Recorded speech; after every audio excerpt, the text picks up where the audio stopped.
رب زدني علما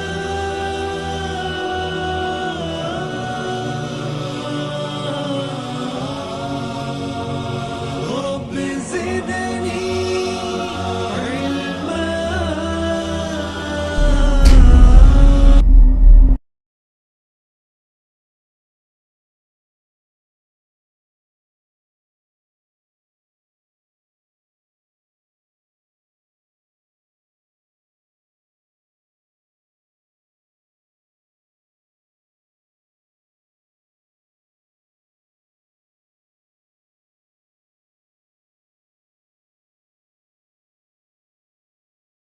إن الحمد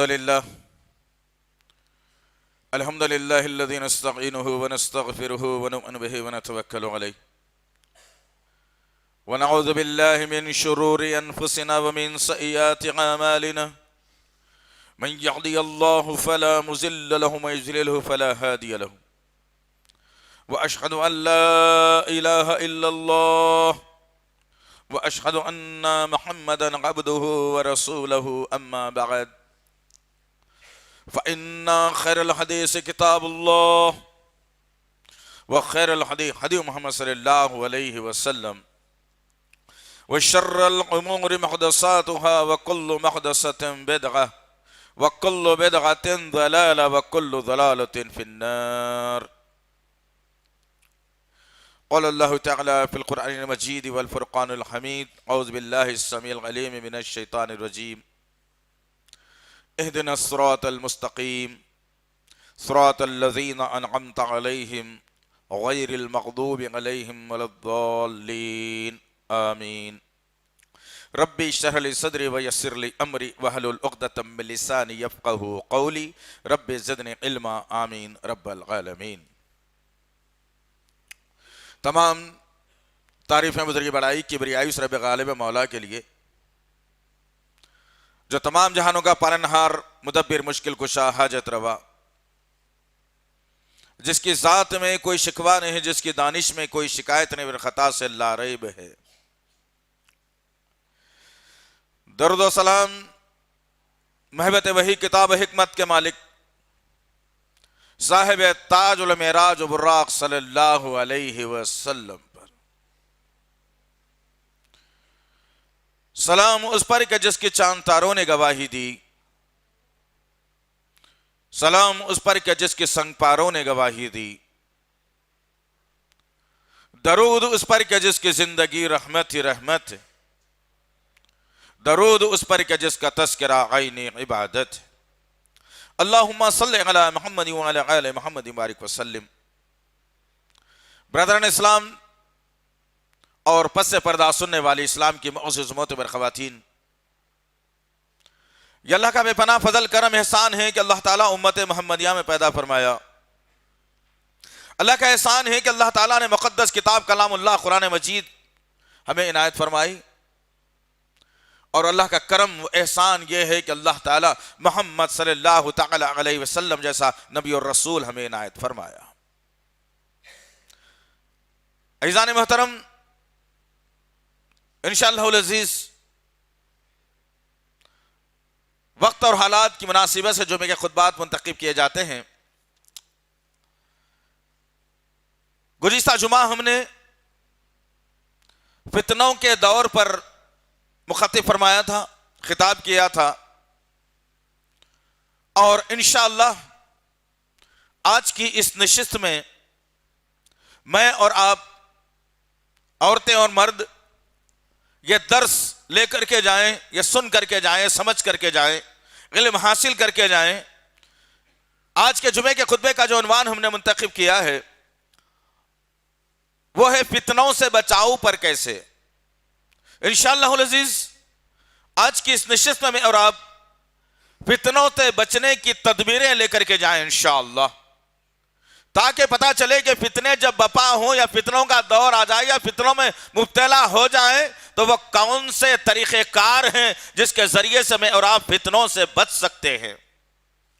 اور فتنہ انسان کو گمراہی میں ڈالے بغیر نہیں چھوڑ سکتا.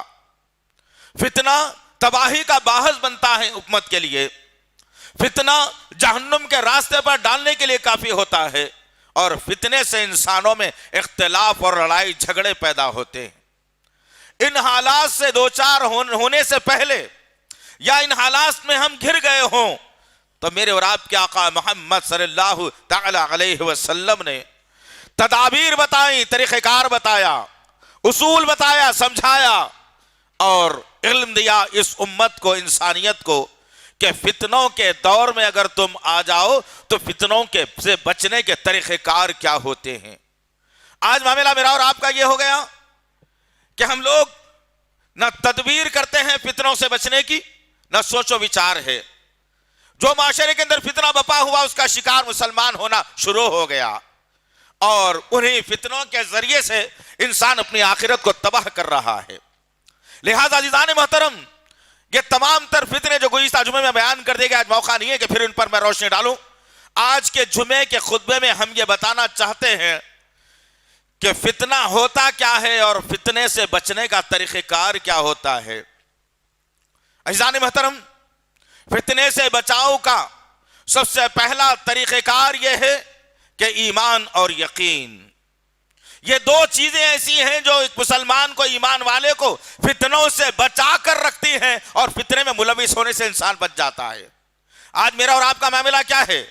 ایمان بھی ویسا نہیں جو ہم نے ابھی خطبہ مسنونہ کے بعد جن آیتوں کا انتخاب ہم نے کیا ہے، سورہ فاتحہ کی آیت نمبر 2 اور 3 ہم نے انتخاب کیا، جس میں اللہ رب العزت کہہ رہا ہے اہدنا الصراط المستقیم،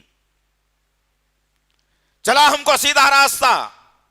کون سا سیدھا راستہ؟ کیسا سیدھا راستہ؟ کون سا ہوگا سیدھا راستہ؟ پھر اللہ نے کہا سیدھے راستے پر چلنے کی تم دعا مانگ رہے ہو تو صراط الذین انعمت علیہم، ان کا راستہ اختیار کرو جن پر ہم نے انعامات کا نزول کر دیا، انعامات سے ڈھانک دیا، انعامات مکمل کر دیے، ایسے انعامات مکمل کر دیے کہ ان کو جنت کا مستحق بنا دیا۔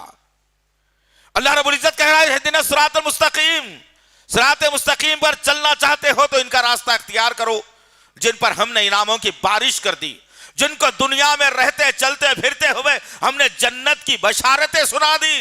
حد تو یہ ہو گئی کہ تمام انسانوں کے اندر ایک بردبار آدمی، ایک مضبوط اور طریقہ کار نبی کے ساتھ رہنے والا آدمی ابوبکر صدیق رضی اللہ تعالیٰ عنہ کے بارے میں اللہ نے واضح کر دیا کہ ابوبکر کے لیے جنت کے 8 دروازے کھلے رہیں گے، جس سے چاہے وہ داخل ہو جائے۔ اللہ اکبر۔ عزیزان محترم، یہ غور کرنے کی باتیں ہیں، تدبر کرنے کی باتیں ہیں، سوچ و فکر کرنے کی باتیں ہیں۔ آج کیا ہو گیا میری اور آپ کی زندگی کو کہ آج میں اور آپ فتنوں سے بچنے کی کوشش نہیں کرتے اور صحابہ کرام کے راستے کو اختیار کرنے کی کوشش نہیں کرتے، بلکہ آج میرا اور آپ کی روش اور طریقہ کار یہ ہو گیا ہے کہ میں دعا تو مانگتا ہوں اللہ سے صراط الذین انعمت علیہم، لیکن پھر کام کرتا ہوں غیر المغضوب علیہم ولا الضالین کے، جن کے بارے میں آیا کہ وہ یہود و نصارہ ہیں جن پر اللہ تعالیٰ نے عذابات کی بارش کر دی اور قیامت تک کے لیے انہیں گمراہی کے دلل میں ڈھکیل دیا۔ اب وہ نکل نہیں سکتے، وہ جنت میں جا نہیں سکتے، جہنم ان کا مخدر بنا دیا گیا، اس لیے کہ یہی وہ قوم تھی جو معاشرے کے اندر فتنوں کو جنم دیا کرتی تھی۔ غرض آج میرا اور آپ کا معاملہ کیا ہے؟ فتنوں سے بچنے کا کیا تدارک میں نے اور آپ نے کیا ہے؟ فتنوں سے بچنے کے لیے کیا طریقہ کار میں نے اور آپ نے اختیار کیا ہے؟ نہیں، بلکہ ہر فتنہ معاشرے میں آتا گیا اور فتنے کو میں لیتا گیا اور فتنوں کے اندر میں دھستا گیا۔ کام کرنے کی سوچا صحابہ کا، لیکن طریقہ کار اختیار کیا تو یہود اور نصارہ کا طریقہ اختیار کیا۔ غرض سب سے پہلا جو جملہ اللہ کے نبی صلی اللہ علیہ وسلم نے کہا کہ ایمان اور یقین کے ذریعے سے تم فتنوں سے بچ سکتے ہو۔ ایمان بھی کیسا ہونا چاہیے؟ اللہ رب العزت نے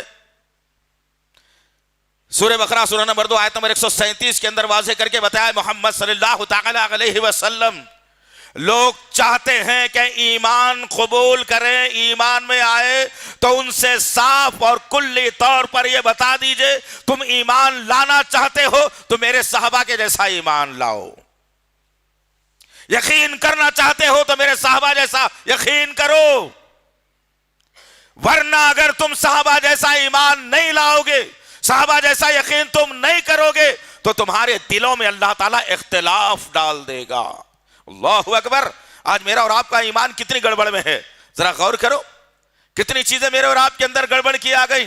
میرے اور آپ کے آقا محمد صلی اللہ تعالی علیہ وسلم نے کہا ایمان اور یقین کو مضبوط کر لو فتنوں سے بچ جاؤ گے. آج میرا اور آپ کا ایمان اور یقین اتنا کمزور ہے کہ انسان یہ سوچتا ہے, بہت سارے مسلمان ایسے ہیں معاشرے کے اندر, کل دیکھا جائے گا. بھائی کون دیکھا کل کا؟ کل کیا ہوگا دیکھا جائے گا.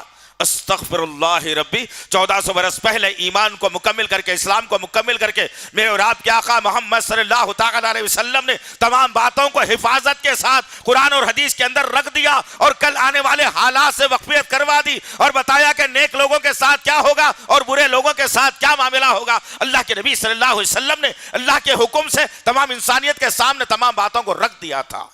اب آج کا مسلمان کہتا ہے کہ کل کس نے دیکھا, کل کیا ہوگا, جو ہوگا دیکھا جائے گا. کیا میری خبر کا عذاب میں جھیل لوں گا, تمہاری خبر کا عذاب تم جھیل لو گے؟ ایسے جملے مسلمانوں کے پاس کفریہ آ گیا کہ ایمان اور یقین خطرے میں پڑ گیا. آؤ ایمان اور یقین کے ساتھ کی بات میرے اور آپ کے آقا محمد صلی اللہ علیہ وسلم نے بتایا کہ فتنوں سے کیسے بچا جا سکتا ہے. اللہ کے نبی صلی اللہ علیہ وسلم کہتے ہیں کہ ایک آدمی کو قبر میں دفنا دیا گیا, جو دنیا میں چلتا اور پھرتا تو عین قرآن و حدیث کے مطابق جس کی زندگی گزرتی تھی. جب بات کرتا تو قرآن کی کرتا, جب بات کرتا تو احادیث کی کرتا, یقین اور ایمان کے ساتھ کرتا کہ اس میں کوئی گڑبڑ نہیں. یہ دو چیزیں ہیں جو جنت کا راستہ بتلانے والی ہے. یہ دو چیزوں پر یقین کر لو اے لوگو. یہ کہتا ہوا ایک انسان اس سرزمین پر زندگی گزارتا, اور جب اس کی موت آ گئی اسے دفن کر دیا گیا منو مٹی کے نیچے. اب آگے منکر اور نکیر سوالات کے لیے پہلا سوال کر لیا گیا, تیرا رب کون ہے؟ وہ کہے گا میرا رب اللہ ہے. وہ پوچھا جائے گا تیرا دین کیا ہے؟ وہ کہے گا مرنے والا انسان جو نیک تھا, قرآن حدیث پر عمل کرنے والا تھا, تیسرے کی بات کو چھوڑ دیتا تھا, ایمان و یقین کے ساتھ زندگی گزارتا تھا, وہ کہے گا میرا دین دین اسلام ہے. اور تیسری بات پوچھے جائے گی وہ شخصیت کون ہے جو تیرے درمیان میں مبعوث کی گئی تھی, ان کے بارے میں تو کیا جانتا ہے؟ وہ شخص کہے گا وہ میرے نبی محمد صلی اللہ تعالی علیہ وسلم ہے. چوتھا سوال اس سے پوچھا جائے گا یہ تین سوالات کے جوابات تجھے کہاں سے ملے, کہاں سے تو نے سیکھا ان تین سوالات کے جوابات کو؟ وہ مرنے والا نیک انسان کہے گا میں قرآن پڑھا کرتا تھا, میں نبی کی زندگی پڑھا کرتا تھا, میں نے وہاں سے ان باتوں کو لیا ہے. جب یہ سوالات کے جوابات مکمل ہو بہو اللہ کی مرضی کے مطابق وہ انسان دے دے گا, اللہ تعالیٰ آسمان سے ندا کرے گا فرشتوں کے لیے اور کہے گا اے میرے فرشتوں اب اس کو کوئی تکلیف نہ ہو, اسے کوئی نقصان نہ ہو, قیامت کی صبح تک اسے ایسی مسند پر سلا دو جیسے دلہن ایک نرم بستر پر سوتی ہے, پھولوں کی سیج ہوتی ہے, خوشبو سے معطر ہوتی ہے, ایسی سیج اس کے لیے سجا دو اور جنت کی کھڑکیاں اس کی خبر میں کھول دو. اور مرنے والے انسان سے کہا جاتا ہے جدھر بھی تم نظر کو گھماؤ گے تمہاری خبر کو اتنی بڑی کر دیا جائے گا, اب آرام کے ساتھ سکون کے ساتھ تم اپنی زندگی جو بھی اللہ نے دی ہے گزارو, اور قیامت کے دن تمہیں اٹھایا جانے والا ہے. یہ یقین اور عمل کی زندگی جو کیا کرتا تھا, ایمان اور یقین کے ساتھ جو زندگی گزارتا تھا. ایک اور انسان کے متعلق اللہ کے نبی نے کہا جو دنیا میں چلتا اور پھرتا ضرور تھا, قرآن اور حدیث کو چھوڑ چکا تھا, لوگوں کی باتیں سنا کرتا تھا. کسی عالم نے کہہ دیا کہ اللہ ایسا ہے تو مان لیا, کسی نے کہا کہ رسول ایسا ہے تو مان لیا, کسی نے کہا کہ اسلام ایسا ہے تو مان لیا. قرآن اور حدیث کو پڑھ نہیں سکا, قرآن اور حدیث پر یقین کر نہیں سکا, قرآن اور حدیث پر مکمل ایمان لا نہیں سکا, ایک برائے نام کا مسلمان بن کر جی رہا تھا. ایسے شخص کے بارے میں میرے اور آپ کے آقا محمد صلی اللہ علیہ وسلم فرماتے ہیں جب اسے خبر میں دفنا دیا جائے گا, جب خبر میں دفنا دیا جائے گا منکر نکیر حاضر ہوں گے اور سوال کیا جائے گا بتا تیرا رب کون ہے؟ وہ کہے گا ہاں مجھے نہیں معلوم کون ہے میرا رب. اللہ اکبر. میں لوگوں سے سنا کرتا تھا کہ میرا رب اللہ ہے, میں نے بھی مانا. اللہ اکبر. دوسرا سوال دے گا وہ آدمی, سوال کا جواب دے گا وہ آدمی, پوچھا جائے گا تیرا دین کیا ہے؟ وہ کہے گا ہاں مجھے نہیں معلوم میرا دین کیا ہے, لوگوں سے سنا کرتا تھا کہ میرا دین دین اسلام ہے, میں نے بھی مانا کہ میرا دین دین اسلام ہے. تیسرا سوال ہوگا درمیان میں ایک شخصیت کو مبعوث کیا گیا، اس کے بارے میں کیا جانتا ہے؟ پھر وہ جواب دے گا ہاں ہاں لا ادری، میں نہیں جانتا وہ کون ہے، لوگوں سے سنا کرتا تھا کہ وہ میرے نبی ہے، میں نے بھی ان پر ایمان لایا۔ اللہ اکبر۔ جب یہ لوگوں سے سنا کرتا تھا اور لوگوں کی باتوں پر یقین کرتا تھا، اللہ اس کے رسول کے کلام کو چھوڑ دیا کرتا تھا، اس کو کبھی پڑھتا نہیں تھا، اس پر کبھی مکمل یقین نہیں کیا تھا، ایسے شخص کے متعلق کہا گیا اللہ تعالیٰ بڑا غضبناک ہوگا اور فرشتوں سے کہے گا اس کی خبر کو دباؤ دونوں بازوؤں سے خبر دبتی چلی جائے گی زمین۔ اللہ کے نبی نے کہا اس کی پسلیاں ایسے انگلیوں سے انگلیاں جیسے ملتی ہیں ویسے مل جائیں گی، اس لیے کہ اس نے دنیا میں ایمان و یقین کے ساتھ زندگی نہیں گزاری، لوگوں سے سنتا گیا یقین کرتا گیا، لوگوں سے سنتا گیا یقین کرتا گیا، خود قرآن نہیں پڑھا، خود نبی کی سیرت نہیں پڑھی، خود احادیث نہیں پڑھا، پڑھ کر یقین اور ایمان لاتا تو کامیابی مل جاتی۔ آج یہ فتنہ بھی میرے اور آپ کے درمیان میں آ گیا ہے۔ آج امت کا بہت بڑا طبقہ ایسا ہے جس کو ہزاروں کی تعداد میں جمع تو کیا جاتا ہے، عاشقان رسول کے نعرے لگائے تو جاتے ہیں، اسلام زندہ باد کہا تو جاتا ہے، لیکن جب وہ لوگ سن کر وہاں سے اٹھ جاتے ہیں اور ان سے جب قرآن کے بارے میں سوال کیا جاتا ہے وہ کہتے ہیں کہ ہمیں تو نہیں معلوم، مولانا نے جو کہہ دیا ہے وہ ہم نے مان لیا۔ ایسے لوگ بچنا چاہیے، ایسے لوگوں کو بچنا چاہیے، بڑے فتنے میں گھر جاؤ گے، یاد رکھ لینا۔ فتنے کا تدارک، فتنوں سے بچاؤ کا طریقہ میرے اور آپ کے آقا نے بتا دیا کہ ایمان و یقین رکھو، ایمان رکھو کہ اللہ تعالی برحق ہے، ایمان رکھو کہ قرآن برحق کتاب ہے، ایمان رکھو کہ نبی برحق ہے، ایمان رکھو کہ میرا دین اسلام برحق ہے، میں ایمان تمام تر نکات پر لاتا ہوں۔ یقین رکھو کہ آج جی رہا ہوں، کل مروں گا اور کل مرنے کے بعد قبر میں دفنا دیا جائے گا، فرشتے آئیں گے سوال کریں گے، کیا ان کے سوالات کے جوابات میں ہو بہو دے سکوں گا یا نہیں، یہ یقین بنا لو اپنا انشاءاللہ۔ آج ہمارا معاملہ ادھورا ہے، آج میرا اور آپ کا معاملہ بڑا عجیب سا ہے۔ اب ہو یہ گیا ہے اور ایک یقین ہمارا جو ختم ہو گیا، جب کسی مسلمان کے سامنے احادیث بیان کی جاتی ہے، نبی کی سیرت بیان کی جاتی ہے، قرآن کی آیت پیش کی جاتی ہے، وہ آدمی کہتا ہے تمام تر باتوں کو سننے کے بعد کہ نہیں ہمارے امام نے یہ کہا ہے، نہیں ہمارے مسلک میں یہ ہے، نہیں ہمارا یقین اس پر ہے، نہیں ہم اس پر یقین کرتے ہیں۔ اللہ اور اس کے رسول کی بات آ جانے کے بعد کسی اور کی بات پر یقین کرنا ناکامی ہے، فتنے میں گھرنا ہے، عذاب قبر کو پکا کرنا ہے، جہنم کے اندر داخل ہونا ہے۔ آؤ اس صحابی کی میں بات کروں، عبداللہ ابن عباس رضی اللہ تعالی عنہ۔ کون ابن عباس رضی اللہ عنہ؟ اللہ کے نبی صلی اللہ علیہ وسلم کے چچیرے بھائی، جن کے متعلق اللہ کے نبی صلی اللہ علیہ وسلم نے اللہ سے دعا کی اور کہا کہ اے اللہ میرے اس بھائی کو قرآن کا بہترین فہم عطا کر دینا۔ اللہ اکبر۔ عبداللہ ابن عباس کے لیے دعا کی میرے آقا نے اور کہا کہ اسے بہترین قرآن کا محافظ بنا دینا اور قرآن کا بہترین علم دینا، اور سب سے پہلی تفسیر اگر لکھی گئی تو ابن عباس رضی اللہ تعالی عنہ نے لکھی قرآن کے خلاصے کے طور پر۔ آج بھی تفسیر آپ کو بازار میں ضرور ملے گی، عربی سے اردو میں ترجمہ ہو کر بازار میں آ چکا ہے انشاءاللہ۔ لائیے اپنے گھروں کی زینت بنائیے۔ عبداللہ ابن عباس رضی اللہ تعالیٰ عنہ کے سامنے ایک آدمی آیا اور کہنے لگا اے شیخ، اے سید، میں نے سنا ہے کہ ابوبکر صدیق نے فلانے مسئلے کے اوپر یہ بات بتائی ہے۔ عبداللہ ابن عباس رضی اللہ تعالیٰ عنہ نے کہا ابوبکر نے یہ بات بتائی ہے، لیکن میں نے نبی سے ایسی بات کو سنا ہے، وہ مسئلے میں نبی نے یہ بات بتائی تھی۔ وہ آدمی پھر پلٹ کر کہتا ہے میں ابوبکر کی بات پر یقین کروں گا، اس لیے کہ ابوبکر موجود ہیں اور ابوبکر نے مجھے بات بتائی ہے۔ ابن عباس رضی اللہ تعالیٰ عنہ نے کہا اے ظالم انسان، اس شخص کو ظالم کہا، اور اے ظالم انسان اپنے الفاظ کو پلٹ کر واپس لے، میں نبی کی بات کر رہا ہوں، تو ابو بکر کی بات کر رہا ہے، کہیں ایسا نہ ہو ان جملوں کی وجہ سے اللہ تعالیٰ آسمان سے پتھروں کی بارش نہ کر دے۔ اللہ اکبر. اور آج کیا معاملہ ہے ہمارا؟ تمام تر باتیں قرآن حدیث کی آنے کے باوجود میں کہتا ہوں میرا مسلک نہیں مانتا، میرا امام نہیں مانتا، میں فلاں امام سے تعلق رکھنے والا ہوں، میں فلاں مسلک سے تعلق رکھنے والا ہوں. ارے کیا ہو گیا عزیزان محترم؟ کدھر میری اور آپ کی زندگی جا رہی ہے؟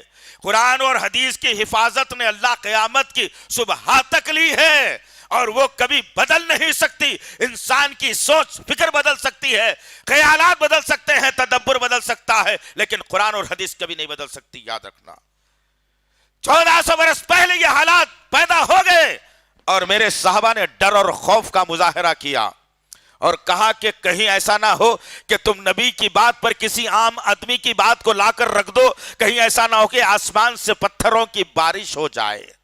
ذرا غور کرو آج کیا معاملہ ہے میرا اور آپ کا؟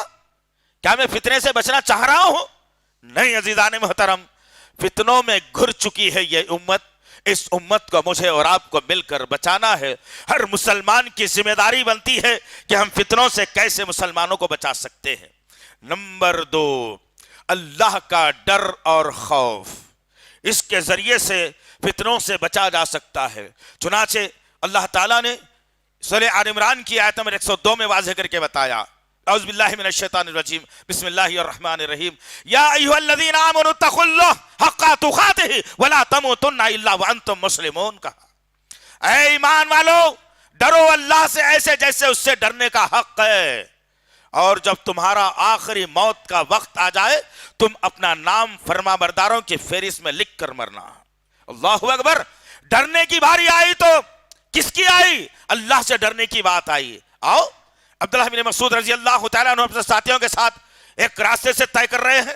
ایک چرواہا بکریوں کے ریوڑ کو لے کر کے آیا، بکریاں ہکالتے جا رہا ایک آدمی.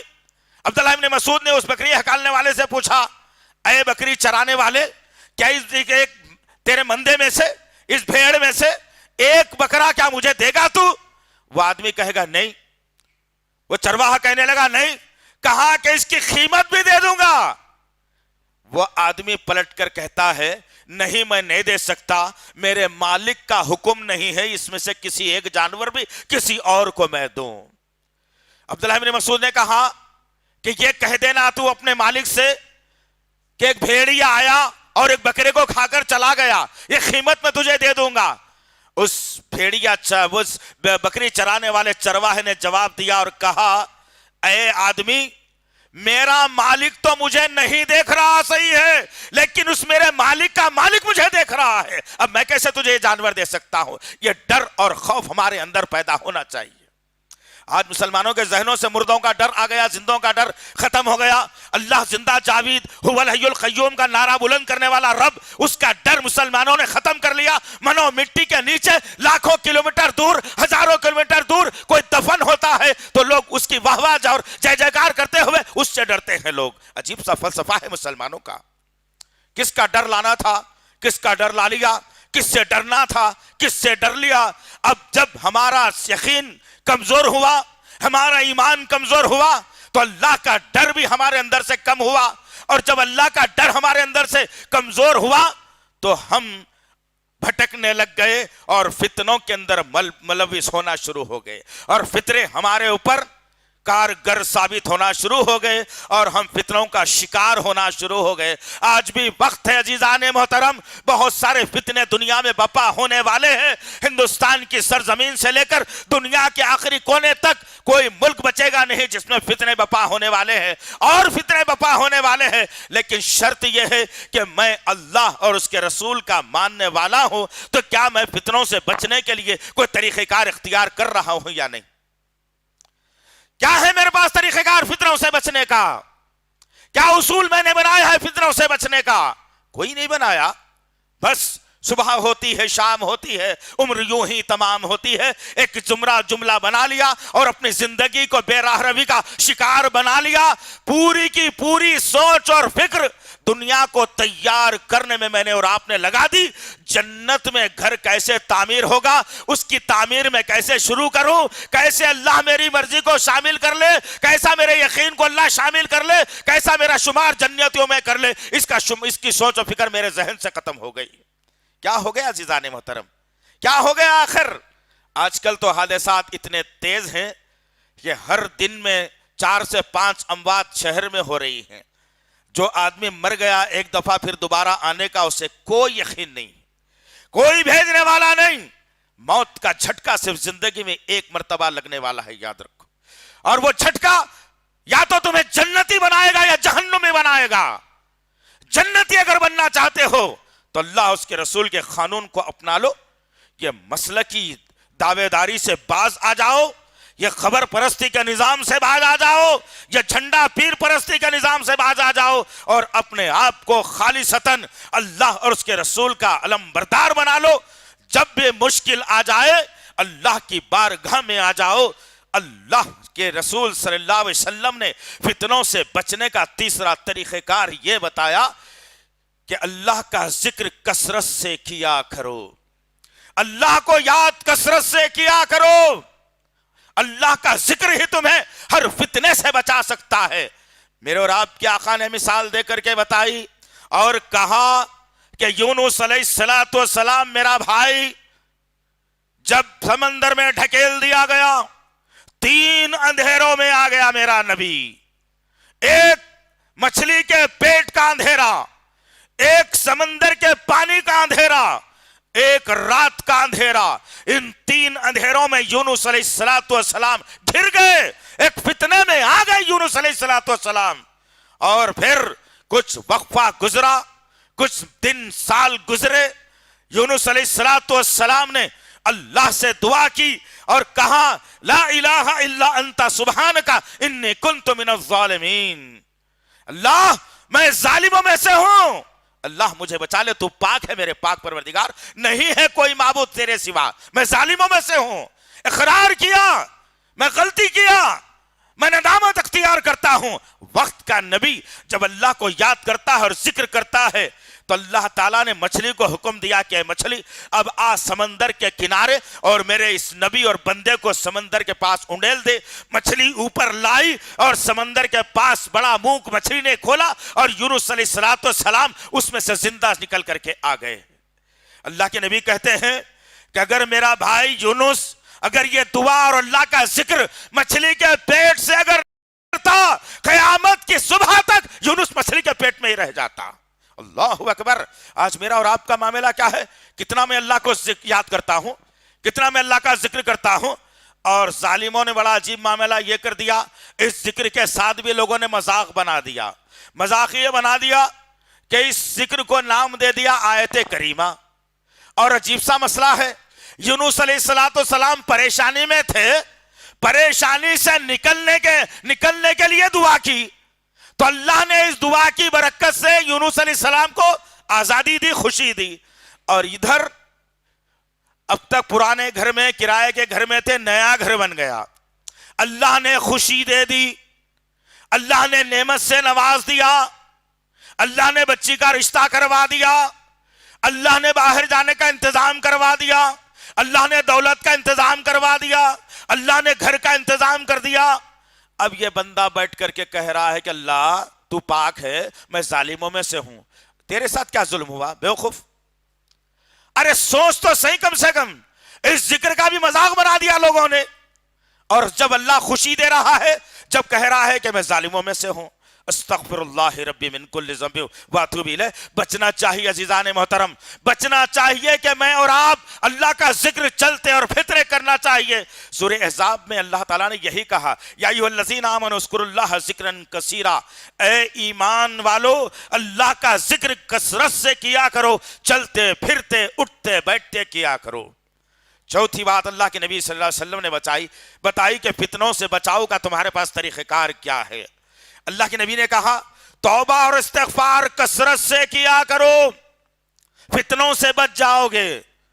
توبہ اور استغفار. آج میرے پاس کیا معاملہ ہے؟ استغفار استغفار استغفار.